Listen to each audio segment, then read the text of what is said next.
Welcome to Slop In the shop. This is your buddy Jim, and if you always know on these Wednesday videos, this is internet pig food. It always takes a lot from that bucket that was kept by the old southern families. This week we got the typical mixture of slop. So a little bit more what I'm doing with the race card, stuff like that, and a little trailer work, a few things, and I might throw some other stuff in after I make these intros, so I don't want to know. So I want you to enjoy that. While I'm doing the introduction, I want to remind you of something. Oil cups. I still have some for channel swag and channel stickers. If you don't have one of my oil cups and would like to have one instead of making one yourself, they're completely free. Just email me. My email's always at the end of these videos, and I will ship you anything out, no problem at all. I just wanted to remind you of that. So, no further ado, I want you to prop your feet up, get comfortable, sit back and watch these little internet pigs eat. Hey, let's have a great time feeding them. We'll see you at the end of the video. Good morning, this is your buddy Jim, and this is a public service announcement. I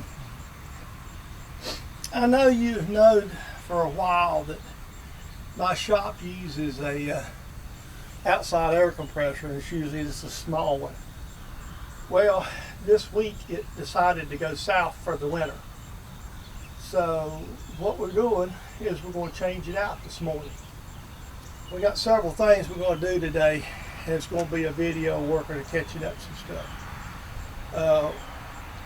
This has nothing to do with, well, just the bottom line is I went to use the air compressor to quit running. So I looked at it, don't know, never been a real happy camper with this Harbor Freight unit. So we're going to replace it. And I'm going to show you what we're replacing it with. Replacing it with this Cobalt unit from Lowe's. This is 26 gallons, it's still a 110 volt compressor, so it will be plenty for the shop. So this is the replacement unit we're going to be putting in. A lot more expensive, but we know we got something to work with. So let's get started. Folks, there's not much to see here. You can hear how quiet that compressor is actually running. Put the cover back on for rain purposes. I got a problem. I can take that up anyway. Let me go get 4 screws. We're going to remove this winch. It don't work, and we're going to put a toolbox in front of this trailer. So to do that, we've got to grind the welds out. And part of the reason for that is we're having a hard time keeping up for stuff at the racetrack. So let's get some grinding going. A couple hours later, we've got this toolbox installed now. I put it on rubber here in the bottom, and I'll show you a view down inside of it. I hope you get some light to see. This is just a aluminum square box I had, and it's been sitting outside. So we got it together. Got it on. Now we got to do is put everything up. Alright, this is where I've installed the toolbox on the trailer. These are the supplies that I'm going to need, minus the jack stands, and the fuel cans. We can always just throw that on the back of the truck as needed. So that'll give us a little bit of storage here that we won't have to be loading at the last minute. So that's good for that. So with all that being said, we'll be ready to go here in just a little bit, you know, whenever we get ready to go to the races. So that's kind of what I wanted this toolbox for, and it does have a lock. It's an older box, and I've had it a while. So I'll lock it up, and it's good to go. Excuse the handheld, but this is something I wanted to show you. If you're doing any kind of mechanic work or something and don't have a shop or want to set something outside, and you have these, you know, fairly typical jack stands, there's 2 ways to fix them, and one of them is to weld a plate to them. And I didn't have any plate, but I had plenty of these bed rails, so we cut these out and welded them to the base. And that really works good to the track too. So the car right now is just sitting out here in the yard because we don't really have a good shop now. We may have a line on a place to keep it for the winter yet. We just hadn't seen it, but we'll see how it goes with that. But I wanted to show you that my jack stand modification. Not all Harbor Freight stuff is junk, even though you heard me complain about the air compressor earlier in the video. Actually, what I have here is this is one of their jacks. It's aluminum jack, and we bought it just so we could have a lighter jack and go to the races. And another thing about it, you'll see the wider wheels that's on the front. I'll zoom in a little bit while we got the camera. See right here the wider wheels in the front. What that allows it to do is kind of roll on these uneven surfaces, especially at the racetrack. So that's another one of them items that go into Slop. Okay, on a personal note, shop kind of got messy. Between me running in and out and doing this racing stuff and all this, I had to do a sort of a straightening up. Clean the lathe up. I know you've seen the lathe video probably last Friday or so, and it was a mess. I sort of straightened the shop up, and there's a couple other things I want to show you today. On this table is those blocks that I got from the boys at Mamco, and we determined they're C size. So today I'm going down to Tom's this afternoon and help him package his stuff up. So in the process of doing that, we're going to try, I'm going to take him that gas cap lid and we'll see if that fits his Monarch. If it does, I'm going to let him have it. If it don't, then I'm going to come back home and weld the insides of them up, so, and make them into B's. So we'll just see what we've got and see where we're at. What I'm going to do is, one of the things I don't like about my paper towel rack is that it's not, paper towels are hanging up, so I need to make a little base for it. So this morning, while I ain't got much to do, I just grabbed me up a piece of scrap plastic I have laying around, and I'm going to thick it in the lathe and make it round and put a hole in it just to put on the base of my paper. I'm going to trim on this a little bit. I'll make a few passes for the camera. I do this quite often. I'm not a big fan of friction turning like some people do. Especially, I know if I can put a hole in it, it's just easier to put a bolt to it. But this is really simple to do. You just take your plate, drill a spot, a rough center, drill a hole, knock the edges off. And you make a nice little round plate, just jiffy. Especially if you don't have a circle cutter or something handy. And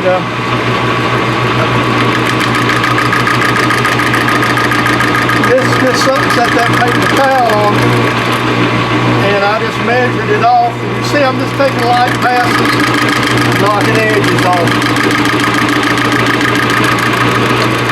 So now I just got a nice, perfectly round piece here. I'm just going to actually take and figure out what size hole I need, and I'm just going to drill it on drill press. Then I'm just going to clean this right up. So then I'll show you what we're going to do with it. This is simple, something simple. Okay, this is the little bracket I made to hold these big towels. So I really realized I needed to do this. So this is the little plastic. What I done is grabbed a piece of material I had laying out there. This has got holes in it. Been used for several things. It'd be perfectly fine. So it just lays there like that. Let's that roll have something to support it there. And that's all it really needed. So that's a little quick job I needed to do this morning, and I just hadn't thought, it's been on my mind, and it just dawned on me, it ain't gonna take 10 minutes, 15 at the most. So that's the thing, if you have some flat material like that, it's real simple to do what I did. I remember those ramps that I bought at an auction a while back that I was going to use for my building for a lawnmower loading and just leave them down. Well, I repaired this. This is the one that was broke.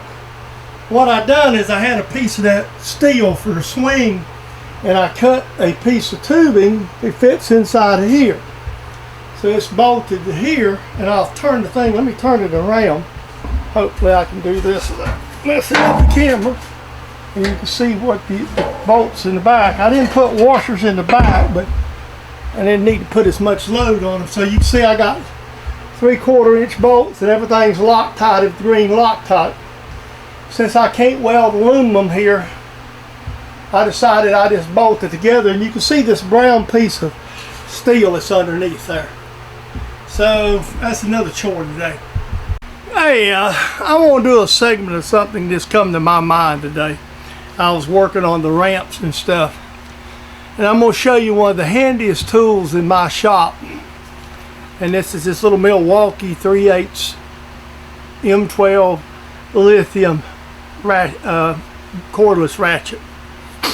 I bought this originally because I don't have no drawbar space. Right now I got the 3/4 socket back on it, and it resides over, you know, where I store my tools.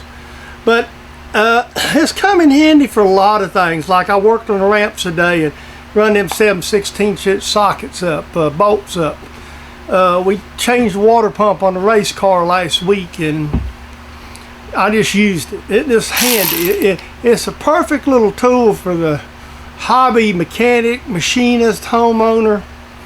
Milwaukee sure don't give me no money, but it sure is a handy tool, and I've really used it since I bought it. And it's really not that expensive in the name of the game of things for Milwaukee tools. I think with one battery, I think I got about $150 in this thing or somewhere around it. I bought it at Home Depot. I have 2 batteries, and that's just my preference. Any power tool I have, I like to have a battery and a spare battery. There's just nothing no more annoying than running out of a battery and you can't use your cordless tool. So it's always handy to have 2. But I just wanted to throw this in. This is a shameless plug. It's not that I get any money or anything out of it. This is just a tool that's really come in handy for my shop, and I just wanted to share it with you. I'm going to show you some specialty tools for racing. And this black thing you see that's got this ends is what they call a stagger stick. And what this is like a micrometer for your tires. Basically, it's got the diameter in this sticker here, and then it slides something like this. You put this over your tire, then you get your measurements. That's how you can tell your stagger, and that way consistent. You can use a small tape measure and go around the tire, but this is a much more consistent method, because I can get, if I measure it, or another guy on the track, or another crew member, everybody gets the same measurements. It cuts out a lot of error. So that's one of the specialty things I had to buy. Oh, I forgot to mention the other day, I did go by and pick up a couple of these log chain clamps for this trailer too. And I put that on there too. This is an air gauge. It goes to 30 pounds by half pound. The tires we run are re-threaded asphalt racing tires, and so we have poundages we have, and I keep a notebook of what we're doing. So you take this and you constantly got to check your air pressure. This ain't a specialty tool, but by God, you pay dearly because it's got Milwaukee wrote all over it. This is a 1/2 inch Milwaukee impact wrench. It's used mainly as a tire changer tool at the racetrack, and it's very expensive.